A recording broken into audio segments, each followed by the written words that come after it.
Hello friends, welcome to Athens kitchen. Christmas ഒക്കെ അല്ലേ, നമുക്കൊരു സ്പെഷ്യലായിട്ടൊരു പുഡിംഗ് ഉണ്ടാക്കിയാലോ.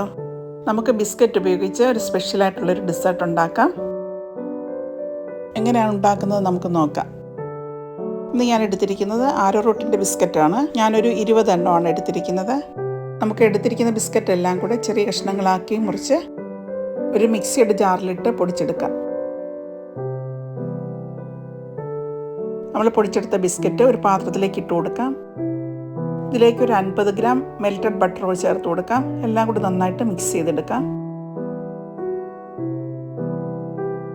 ഈ ബിസ്ക്കറ്റ് മിക്സറിൻ്റെ പകുതി ഭാഗം നമുക്ക് പുഡിംഗ് ഉണ്ടാക്കാൻ ഉദ്ദേശിക്കുന്ന പാത്രത്തിൽ ഇട്ട് കൊടുക്കാം. ഈ ബിസ്ക്കറ്റിൻ്റെ മിക്സർ പാത്രത്തിൻ്റെ എല്ലാ ഭാഗത്തും ഒന്ന് സ്പ്രെഡ് ചെയ്തതിന് ശേഷം ഒന്ന് സ്പൂണോ സ്പാച്ചിലോ ഉപയോഗിച്ച് പ്രസ് ചെയ്ത് കൊടുക്കാം. ബിസ്ക്കറ്റ് മിക്സർ നമുക്ക് ഫ്രിഡ്ജിലേക്ക് ഒരു 2-3 മണിക്കൂർ സെറ്റ് ചെയ്യാനായിട്ട് വെച്ച് കൊടുക്കാം.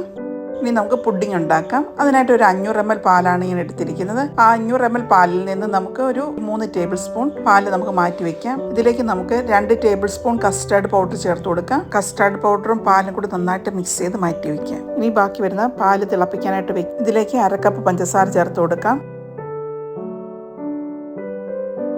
ഇതിലേക്ക് പൊടിച്ച് മാറ്റി വെച്ചിരുന്ന ബിസ്ക്കറ്റും കൂടി ചേർത്ത് നന്നായിട്ട് തിളപ്പിച്ചെടുക്കാം. തിളച്ച പാലിലേക്ക് നമ്മൾ നേരത്തെ മാറ്റി വെച്ചിരിക്കുന്ന കോൺഫ്ലോർ മിക്സ് കുറേശ്ശെയായിട്ട് ചേർത്ത് നന്നായിട്ട് ഇളക്കി കൊടുക്കണം. തുടരെ ഇളക്കിക്കൊണ്ടിരിക്കണം, അല്ലെങ്കിൽ അടുക്കി പിടിക്കാൻ സാധ്യതയുണ്ട്. ഒരു 2 മിനിറ്റ് വരെ നമുക്ക് കുക്ക് ചെയ്തെടുക്കാം.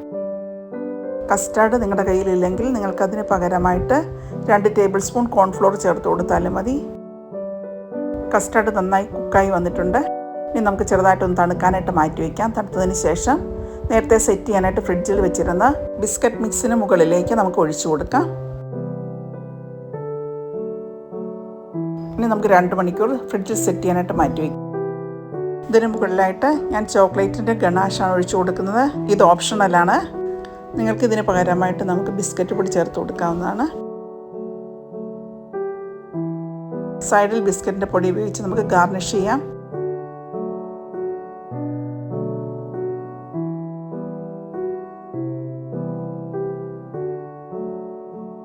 അങ്ങനെ നമ്മുടെ രുചികരമായിട്ടുള്ള പുഡിംഗ് തയ്യാറായി. എല്ലാവരും ട്രൈ ചെയ്ത് നോക്കുക, ഫീഡ്ബാക്ക് അറിയിക്കുക.